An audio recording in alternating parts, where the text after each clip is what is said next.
La renovación ha de alcanzar a toda la Iglesia.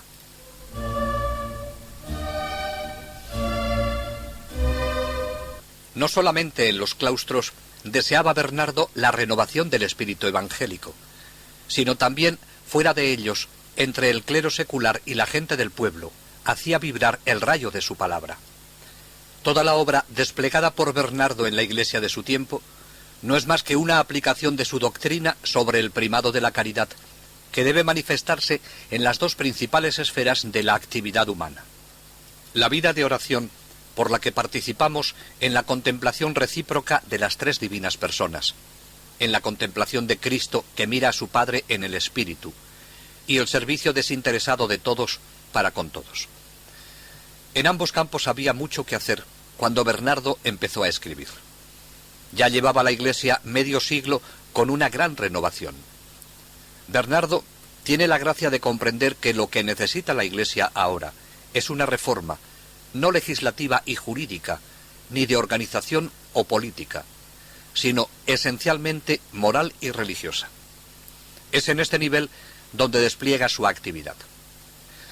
A los clérigos y a los obispos les recuerda su deber de ser humildes y no dominadores, pobres y no animados por la ambición y la codicia, fieles al celibato, cosa imposible sin la caridad.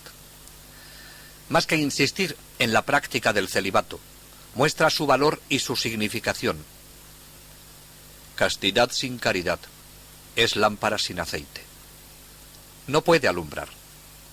Por eso Bernardo no ve en él sino una forma de pureza de corazón. Esta consiste en dos cosas. Para el hombre de Iglesia se trata de que en todos sus actos y en todas sus palabras busque o bien el honor de Dios, o bien la salvación del prójimo, o bien ambas cosas. Entendida en este sentido amplio, la castidad implica la pureza de intención y el desprendimiento en relación con todas las codicias y ambiciones terrestres. Feliz el prelado, que sea cuales fueren los bienes que pasan por sus manos, beneficios de Dios para los hombres o dones de los hombres para Dios. Lo considera todo con la mirada de la paloma, sin retener nada para él mismo. Desea el progreso de su pueblo y no usurpa nada de la gloria de Dios. La castidad es, pues, inseparable de la humildad. No podemos gloriarnos de este gran beneficio de la pureza interior, más que si hemos renunciado perfectamente a todas las glorias vanas exteriores.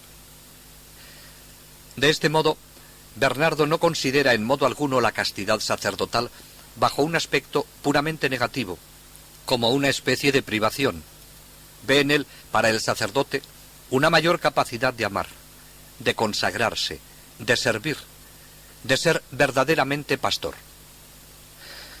Esta enseñanza va llenando las cartas de San Bernardo, su sermón a los clérigos sobre la conversión, su tratado sobre la conducta y los deberes de los obispos, y culmina con su síntesis final que constituye la consideración dirigida a un papa, pero que se refiere a los papas y al clero de todos los tiempos.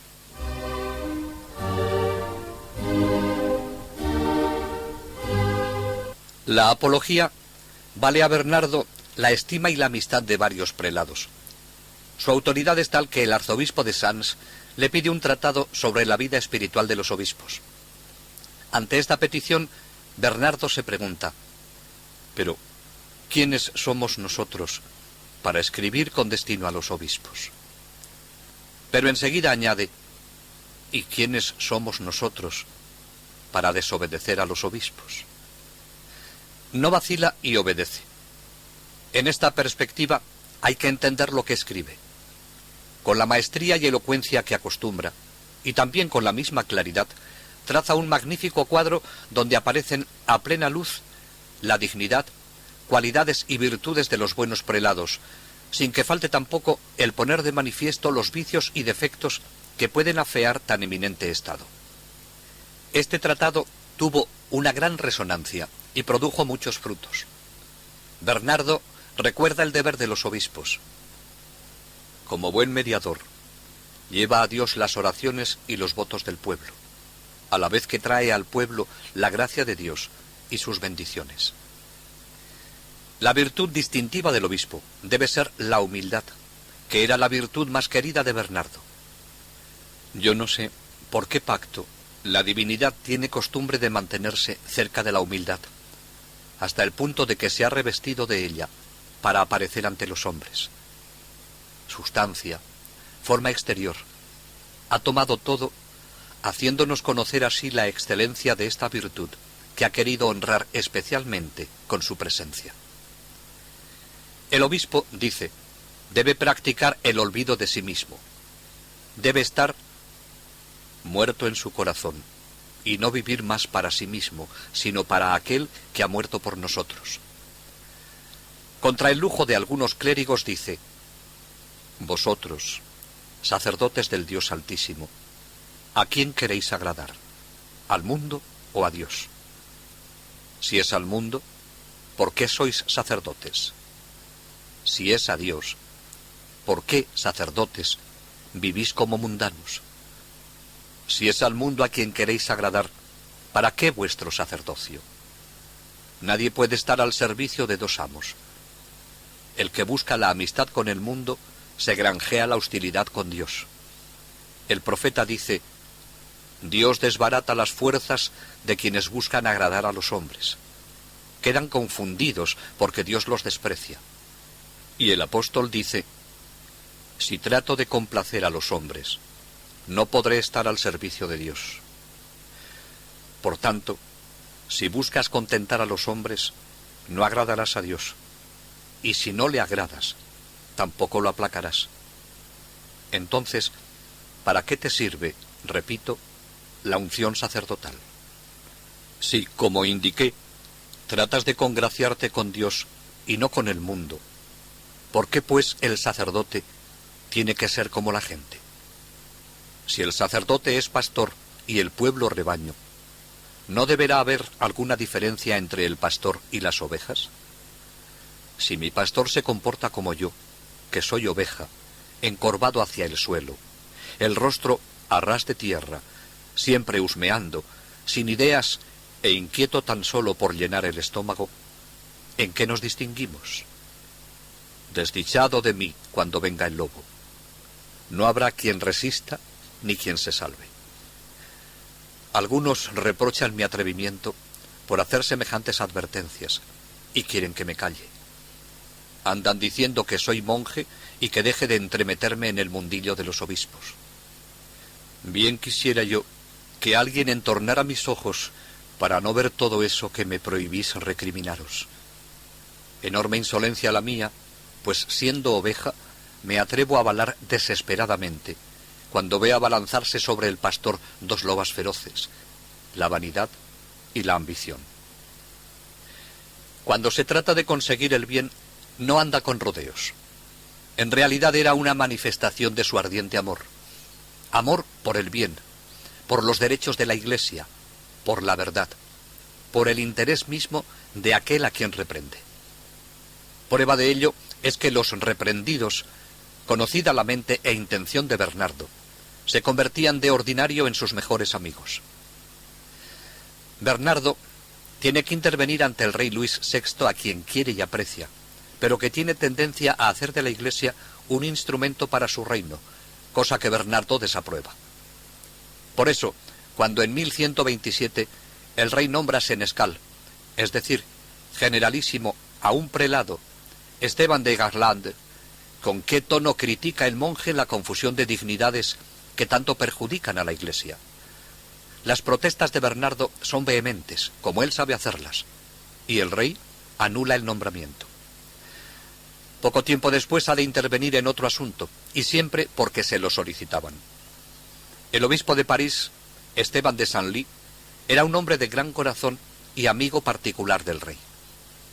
Las exhortaciones de Bernardo y el ejemplo de Sieyès le llevaron a reformar su cabildo.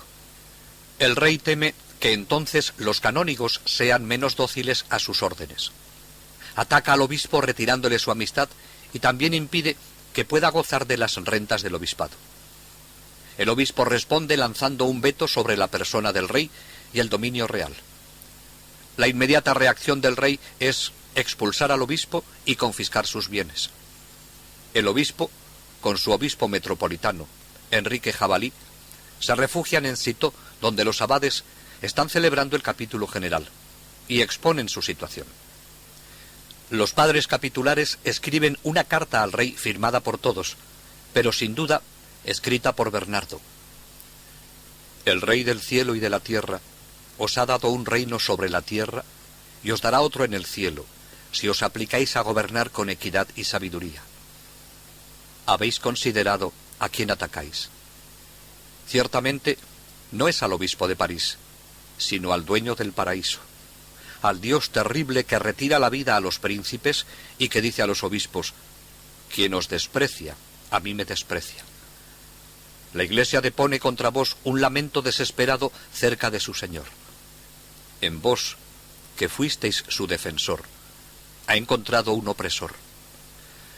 Si no desistís rápidamente de este error, no habrá nada que no estemos dispuestos a hacer dentro de los límites de nuestra debilidad, por la Iglesia de Dios y por su ministro, el venerable obispo de París.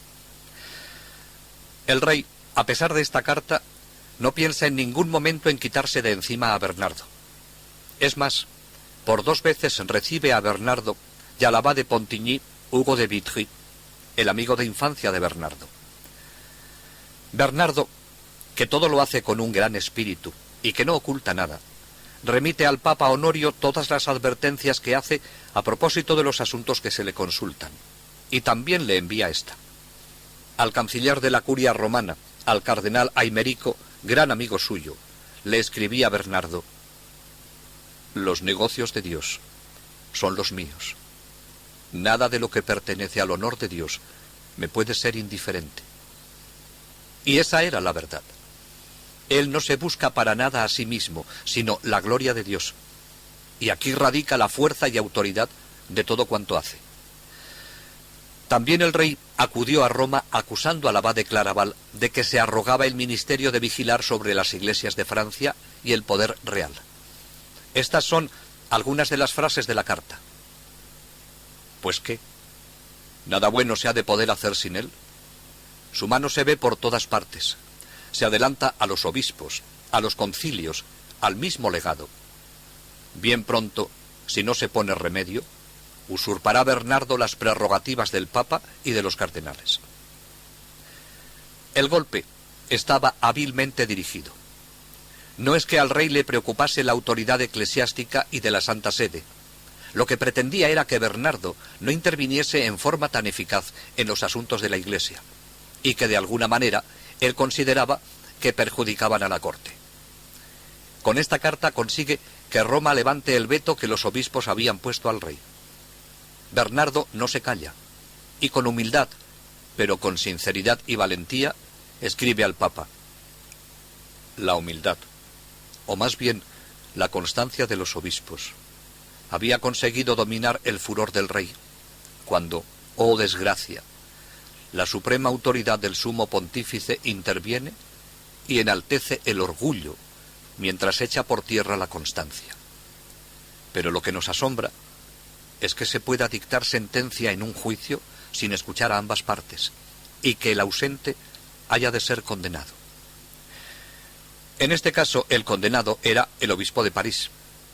Y continúa: no tenemos la osadía de culparos, aunque sí sugerimos con amor filial al corazón de nuestro Padre, que medite hasta qué punto triunfan los malos y los pobres se ven abandonados con ese acto. Y se lamenta: ¿hasta cuándo habrá de sufrir el pobre obispo de París los resultados de semejante acto? No podemos decirlo nosotros, Santo Padre. Sois vos quien ha de consultar vuestro corazón. Quedad con Dios. Su intervención en este y otros asuntos a favor de la Iglesia hicieron llegar a Roma quejas contra Bernardo.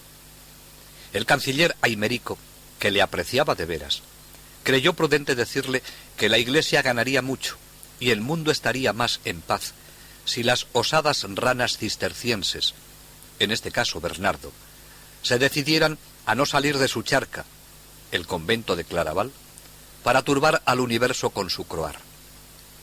La contestación de Bernardo no se hizo esperar, y con su mejor estilo, humilde, claro, sincero, le dice: «Me regocija saber que os disgusta mi intromisión en cuestiones que no conciernen a los monjes. Con ello probáis vuestra... o bajo mandato del legado de la sede apostólica, o de mi propio obispo, a ninguno de los cuales puedo en conciencia desobedecer, si no es con autorización de la jerarquía superior. Si vuestra eminencia tuviera la bondad de alcanzarme ese privilegio, yo podría disfrutar de la paz y dejaría a los demás disfrutar de la suya». Bernardo no desea otra cosa que vivir en Claraval sin intervenir en otros asuntos. Cuando lo hace, es en fuerza de la obediencia. Pero el mal no está en sus intervenciones, sino en los males que aquejan a la Iglesia. Por eso continúa: «Sin embargo, aunque me encierre en el más absoluto silencio, no creo que cesen los rumores de la Iglesia mientras la curia romana continúe perjudicando a los ausentes y complaciendo a los que tiene cerca». Si había alguna importunidad en Bernardo, se debe a la razón que él da. «Sé que debo ser importuno, pero importuno por la caridad, la verdad y la justicia». Así es el abad de Claraval. Estaba llamado por misión de Dios a intervenir para renovar la Iglesia. Las personas que tienen capacidad para dirigir piensan con más claridad, sienten con más fuerza y se expresan con más atrevimiento. Bernardo pertenece a este tipo. Cuando la gente llega a darse cuenta de que el hombre que les habla es totalmente sincero y desinteresado, y trabaja solo por la mayor gloria de Dios y el bien de los demás, el mundo, aunque con lentitud, acaba por seguirle. Bernardo estaba consiguiendo que los hombres tomasen conciencia de Dios y actuasen conforme a sus leyes. En todas sus actuaciones se ve su aspecto humano y divino. Tuvo enemigos porque veía las cosas con demasiada claridad y las decía con demasiada sencillez para servir los intereses de muchos. Pero al mismo tiempo tenía muchos amigos a causa de su amistad franca y cordial, y sobre todo por su santidad. La prueba confirma que Siller, Pedro el Venerable y otros muchos a quienes dijo verdades muy fuertes, se convirtieron en sus mejores amigos. A su amigo, el canciller Aimerico, le escribe con toda sencillez y como si fuera su mejor confesor, le expresa la preocupación por la salvación de su alma. Un alma es una cosa valiosísima que podría obtener el hombre a cambio de ella. Ni el universo entero sería suficiente.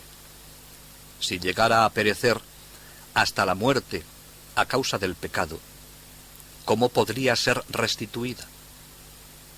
Existe otro Cristo al que crucificar de nuevo por ella. Yo quisiera que sobre este punto nunca olvidarais el consejo del hombre prudente. Hijo mío, recuerda tu fin y así nunca pecarás.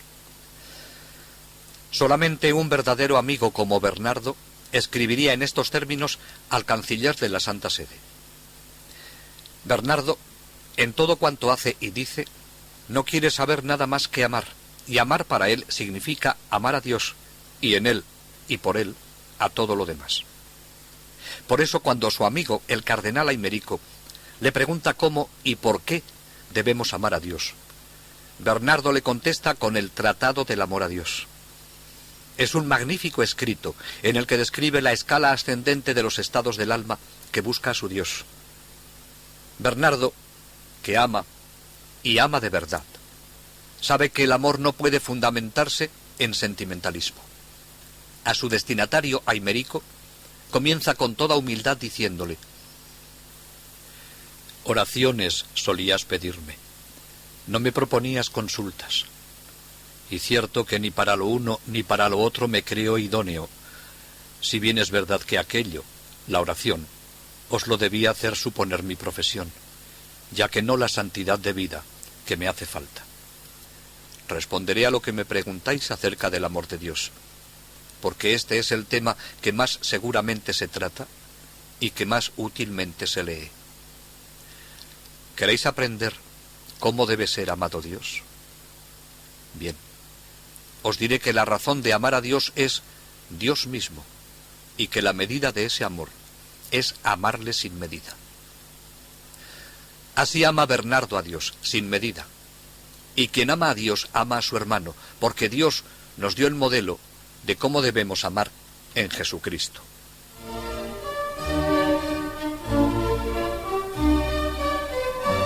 En su deseo de renovación, no dejó al margen a los seglares, hombres y mujeres, ya que la Iglesia es la multitud de los bautizados. Les pide que se comprometan de modo activo en el servicio de Cristo, en el matrimonio y en la familia, en la sociedad, en la vida política si tienen algún poder. Su celo devorador no deja de lado esa parte de la Iglesia. Las instituciones le parecen respetables en cuanto obedecen a un ideal cristiano. Los príncipes reciben su poder de Dios. Deben, por tanto, gobernar según su ley, proteger a los buenos, castigar a los malos, dar justicia a los oprimidos. Les invita a aprender a reinar según el modelo de Jesús. Da buenos consejos de gobierno a los príncipes. Insiste en la justicia como exigencia de la caridad. Al obligar a castigar, recuerda que es imposible ser justo sin ser misericordioso. Si reprocha el lujo de los clérigos cuando escribe sobre los obispos, dice también lo mismo a los seglares. Critica el exceso del lujo tanto en los hombres como en las mujeres. El lujo es para él una forma de injusticia, ya que lo que en él se gasta debe destinarse a los pobres. En la administración de los bienes no se puede salvar el alma sin preocuparse del bien de los demás, sobre todo de los humildes. A los que traicionan el ideal cristiano no les ahorra sus críticas. Predica la paz a cuantos tienen poder, de cualquier nivel social que sea. Habla en contra de las guerras privadas, los torneos inútiles y que producen muertes, y que con frecuencia desembocan en luchas más graves y llevan a la guerra a regiones enteras. En el escrito de La alabanza a la nueva milicia, se muestra muy duro con los caballeros de su época. Pero no se crea que Bernardo solo critica a los ricos. No mide más sus palabras para los humildes, los campesinos y los burgueses. Ni titubea en mostrarlos interesados, egoístas y poco inclinados a la fidelidad conyugal. Sus palabras no se quedaban en simples exhortaciones más o menos piadosas de predicador. Cuando oían a Bernardo, las personas se transformaban de verdad. La gracia entraba en sus almas y comenzaban una vida nueva. Este es el fruto que debe producir toda buena predicación, que sale de un corazón que vive lo que dice y quiere hacer partícipe a los demás de los bienes que él goza.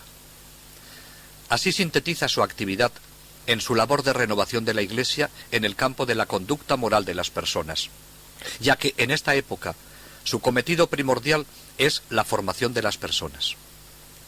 Cuando llegue el momento, se convertirá en defensor de la fe. Difícilmente se hallará un hombre más amante del silencio y enemigo de la agitación de las ciudades que San Bernardo, y que se haya visto forzado a intervenir en tantos y tan diversos negocios de la cristiandad. En los ambientes más dispares lo consideran el maestro indiscutible. Lo necesitan los monasterios, tanto los de su propia orden como otros. Su actividad llega hasta el papado. La Santa Sede le debe mucho, y por otra parte los sumos pontífices, a quienes ha ayudado mucho, temen su influjo, pero recurren a él cuando lo necesitan, cosa que no tardará en ocurrir. Si Bernardo saboreó el éxito, también experimentó la resistencia de los hombres. Los que más le debían y a quienes con más ardor había servido, no le aceptaron plenamente. Su alma navegará entre el éxito y la decepción. No fue otra la vida de Cristo. Él tenía que seguir sus pasos si quería parecerse a él.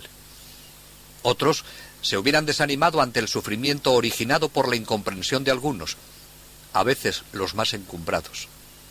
Pero una inmensa mayoría está pendiente de él y le sigue. Bernardo se mantiene siempre en paz porque se abandona a Dios, a quien desea servir. y sigue hablando con serenidad. Advierte, amenaza y reprende como un profeta infatigable. Respeta el misterio de las almas y trata de discernir en cada caso lo que cree ser la voluntad de Dios. Escribe sobre la libertad porque cree en ella. Es un luchador y predica la paz. Bernardo pone su alma al descubierto en cuanto hace y dice, y manifiesta la claridad de su inteligencia. A pesar de su intensa actividad, era un verdadero religioso contemplativo. Solo se siente verdaderamente feliz cuando está en su monasterio con sus monjes. No busca el éxito y menos el aplauso. Por eso, apenas termina lo encomendado, vuela a Claraval.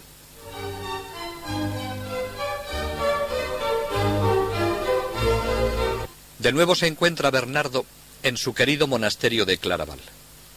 Toda su vida manifestará su preferencia por este monasterio, su primera fundación. Para este hombre, que pudo recibir los mejores obispados de la cristiandad porque se los ofrecieron y los rechazó, que podría vivir en París o en Roma, no habrá nada más querido que su monasterio de Claraval.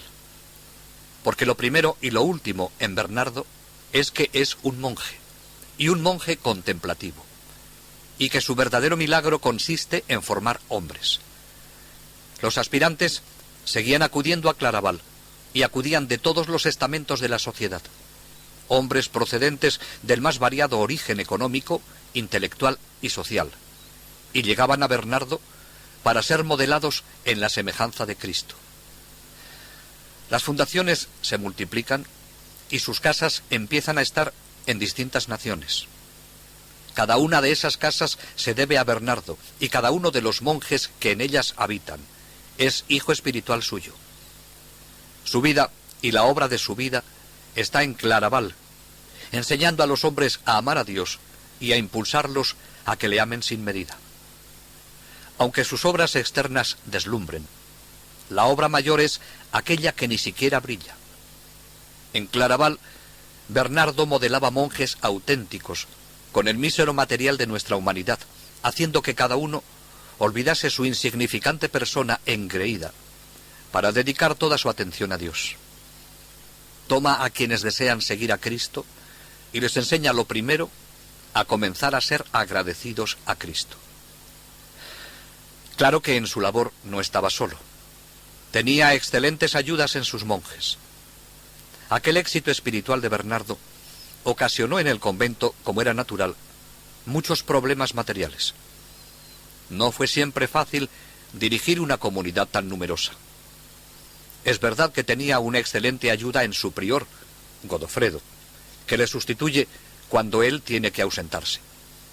Los administradores que dirigen todas las necesidades del monasterio eran sus hermanos Gerardo y Guido, una gran ayuda para su hermano, pues había que ocuparse en cuestiones de arriendo, de ventas de ganado, del cultivo de los campos, de las obras del monasterio.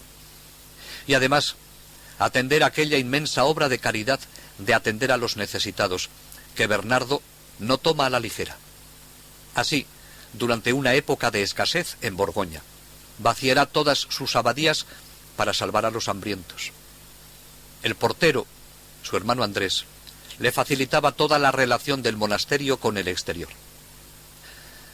Las casas filiales de Claraval, hasta 1124, eran 3 fundaciones, pero a partir de esta fecha, continuamente tiene que hacer nuevas fundaciones, de modo que para el momento de su muerte había fundado 70 monasterios filiales de Claraval. Al frente de cada monasterio tiene que poner los mejores monjes para que puedan implantar y vivir el espíritu de Claraval. La importancia del abad y del maestro de novicios es decisiva. Bernardo ha visto durante estos años cómo ha vivido su hermano pequeño, Nibardo, el que podía haberse convertido en señor de Fontaine. No podía menos de reflexionar sobre lo que pudo ser el futuro de su hermano y el suyo mismo. Nacieron en un castillo, eran de noble linaje y estaban destinados a ocupar el puesto que los nobles ocupan en la sociedad humana. Y se transformaron en siervos. Pero al abrazar ese estado de humildad esencial, estaban tratando de abrazar el estado en que mejor podrían imitar lo que Cristo hizo por nosotros. Por nuestro amor, Jesucristo nació en Belén, vivió en Nazaret y murió en el Calvario. Y todo esto por amor a cada hombre. Y como el amor lleva a parecerse lo más posible a la persona que se ama, el hombre, al sentirse amado, se abraza con la humildad y la pobreza por imitar a Cristo. La humildad mira a Dios, no a los hombres, y mediante la humildad los hombres reconocen la absoluta dependencia de Dios. Es una virtud que convierte a quien la posee en adorador. Este joven Nibardo, a quien el mundo le ofrecía numerosas propiedades y gran prestigio social, quiso, a imitación de Cristo, siendo rico, hacerse pobre por amor a él. Fue lo suficientemente listo como para, a ejemplo de sus hermanos, rechazar tierras, castillo y fama para algo inmensamente mejor: entregarse a Jesucristo, amarle y seguir sus huellas. Todos aquellos años había sido un ejemplo en su empeño en luchar por parecerse a Cristo, por parecerse a Dios sin escatimar ningún sacrificio. Sabía que para llegar a santo había que pagar un precio. Sabía que las palabras de su hermano Bernardo carecerían de valor si la gente no pudiera contemplar su vida y ver que él no buscaba otra cosa que la gloria de Dios y el bien de los hombres. Bernardo, a quien acababan de pedir otra fundación, estaba dispuesto a hacer otro desprendimiento generoso a favor de la nueva fundación en Vaucelles, a orillas del Escalda, no lejos de Cambrai. Pensaba mandar a su hermano Nibardo de maestro de novicios. Había sido formado por dos excelentes maestros de novicios: su madre, que echó los cimientos de su vida espiritual y le proporcionó las ideas exactas sobre Dios y le enseñó a vivir conforme a ellas, y su hermano Bernardo, que habiendo recibido esa misma formación, le ayudó a desprenderse del mundo y lo impulsó a llenarse de Dios, y tanto el abad como el monje lo consiguieron. Muy asustado debió quedarse Nibardo cuando Bernardo le comunicó su decisión.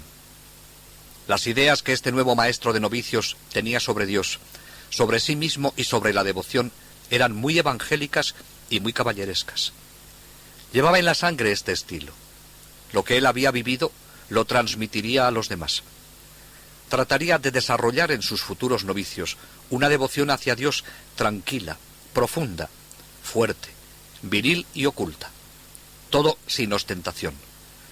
La devoción que enseñaría a sus novicios sería un servicio caballeresco para con Dios, sin ruido, pero fuerte, silencioso, estable y bien fundado, para que en el futuro por nada pudiese tambalearse, puesto que estaban firmemente asentados en la roca que es Cristo. Los medios para conseguir esto eran también sencillos. Aquellos nobles dispuestos a serlo con su soberano tenían que manifestarlo especialmente para con Dios. Por tanto, debían tener un corazón dispuesto a entregarse totalmente en su vida de oración y trabajo. Desde esta perspectiva de humildad, entregarían su vida minuto a minuto por la gloria de Dios, el bien de la Iglesia y la salvación del mundo. Seguramente que Bernardo le recordó lo que ya vivía Nibardo, que María era el camino para ir a Jesús, que en la dificultad, en la duda, en la prueba o en la tentación, que él y sus novicios se acogieran a la Virgen, que nunca les abandonaría. Nibardo será un excelente maestro de novicios, duro pero no áspero, dulce pero firme, ardiente pero sin exageraciones. Será un excelente seguidor de Cristo y un ardiente amador del Hijo y de la Madre. Años más tarde, Bernardo lo nombró abad de una nueva fundación en Normandía, y parece que desde allí le encargó la primera fundación del Císter en España. El Benjamín de la familia de Fontaine creció y maduró en las adversidades que no le faltaron en la tarea que le encomendaron para gloria de Dios, pero nunca cesó de caminar con valentía y constancia en el seguimiento de Cristo.